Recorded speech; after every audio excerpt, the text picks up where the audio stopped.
El aire era denso y húmedo, lleno de olor a tierra mojada y plantas tropicales.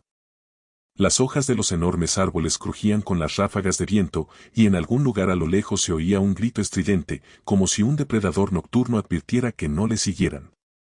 Pero el profesor Mbali sabía que el miedo era enemigo de la ciencia.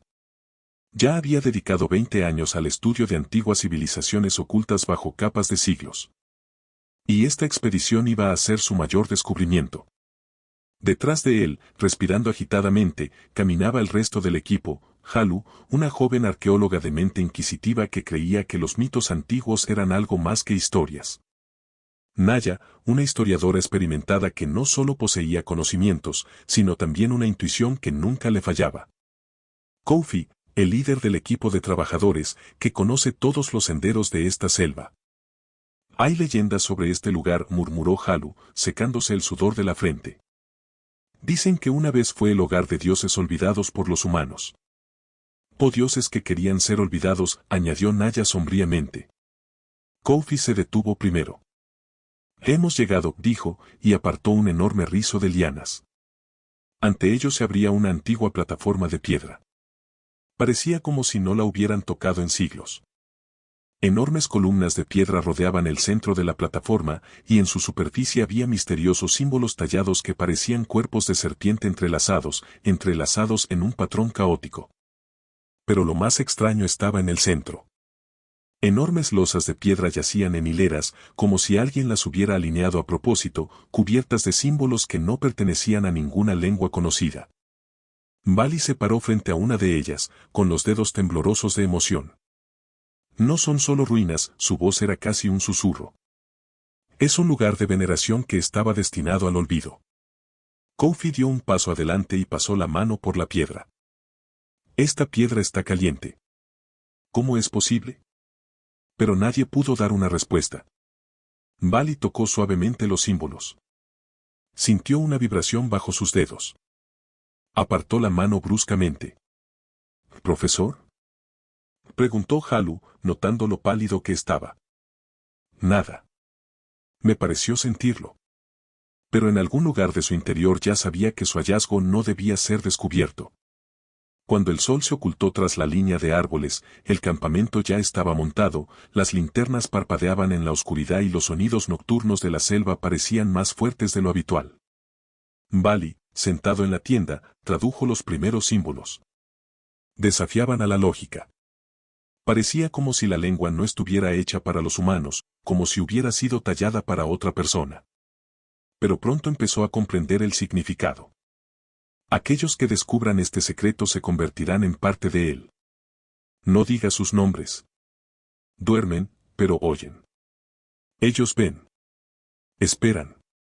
Un escalofrío recorrió su espalda. Quería parar, pero su mente ansiaba una respuesta. Y entonces se oyó un grito. El grito fue ensordecedor, tan ensordecedor que hasta los animales de la selva se callaron. Cuando Mbali y los demás salieron corriendo de la tienda, Halu ya no estaba. Solo quedaba polvo en su lugar. ¿Dónde está? Naya miró a su alrededor presa del pánico. Estaba aquí. Hace un segundo, murmuró Kofi. Y entonces las luces de la calle se apagaron.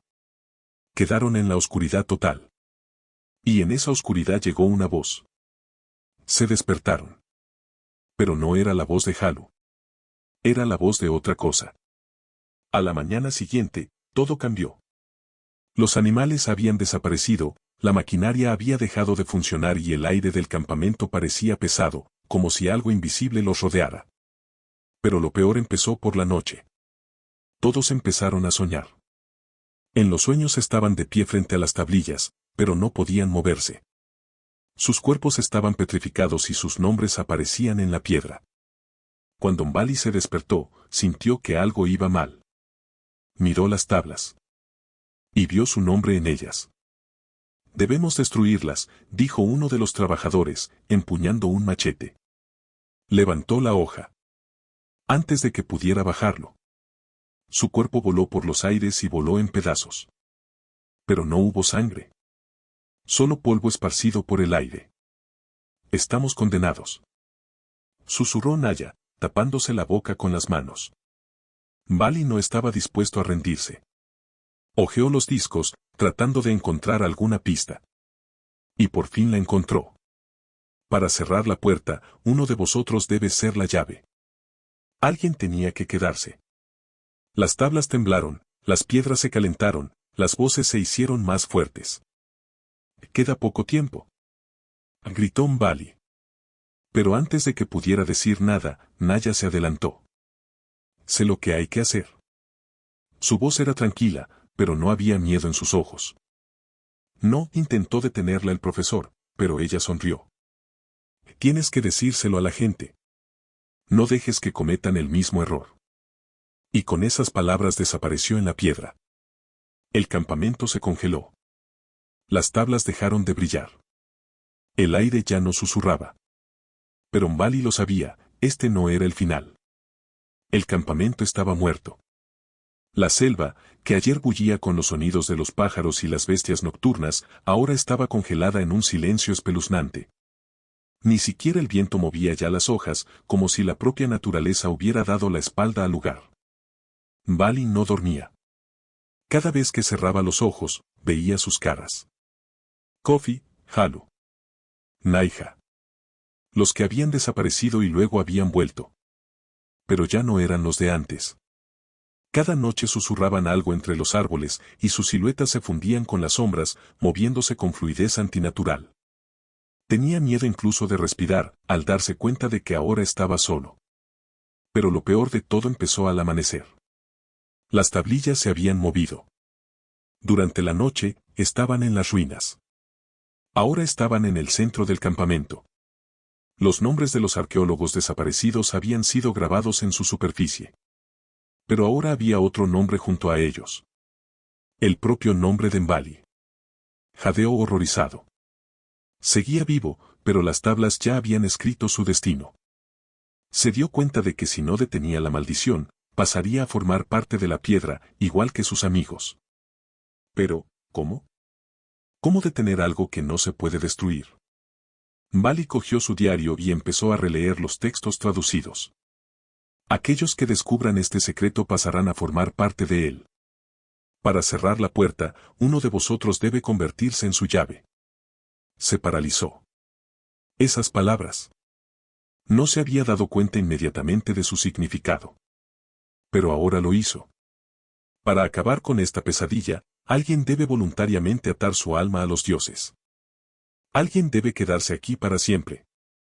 Él debe convertirse en el sacrificio.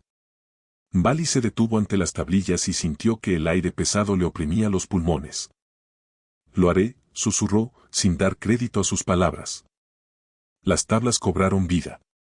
Los signos de piedra empezaron a latir, como si el corazón de alguien latiera en su interior. El viento aulló con una fuerza aterradora y las siluetas de sus amigos aparecieron ante él. Pero ya no eran humanos. Sus rostros estaban borrados y sus cuerpos se confundían con las sombras. «Te quedarás con nosotros», susurró la voz de Halu. «Acepta tu destino, conviértete en uno de nosotros», añadió Naya. Mbali tembló. No podía dar ese paso. Pero si no lo hacía, la pesadilla continuaría. Pero de repente, se dio cuenta.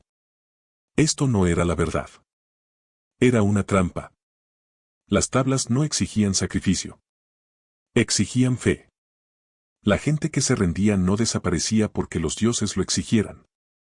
Fue porque aceptaron. Creyeron en la maldición, y la maldición los devoró. Pero ¿qué pasa si? ¿Qué pasa si uno no cree? ¿Y si no se obedece? Las tablas temblaron, el aire se llenó de voces rugientes. Pero Mbali no las escuchaba ahora. Apretó el puño, inhaló profundamente y habló: «No me tendréis». Y en ese momento se oyó un estruendo ensordecedor. La tierra se abrió, el aire tembló y las tablas se hicieron añicos. Los gritos de la sombra se callaron como si nunca hubieran existido. Y luego el silencio. Absoluto. Como un ataúd. Mbali estaba solo. Y se dio cuenta, había ganado. 3 meses después, un equipo de rescate encontró el lugar de la excavación. No encontraron a nadie. No encontraron el campamento. Pero encontraron las tablas rotas. Las piedras estaban cubiertas de tierra otra vez, como si nadie las hubiera tocado. Los nombres habían desaparecido, como si las personas que las encontraron nunca hubieran existido. En algún lugar del subsuelo, bajo la capa de piedra, algo se movía. Y entre los antiguos símbolos grabados en las tablas, aparecieron nuevos nombres. Y desde debajo de la tierra, las manos de alguien buscaban la superficie. Nunca acabará. El destino no pertenece a los que creen en maldiciones. Pertenece a quienes deciden cambiarlo. Pero algunos secretos deben permanecer olvidados. O te encontrarán.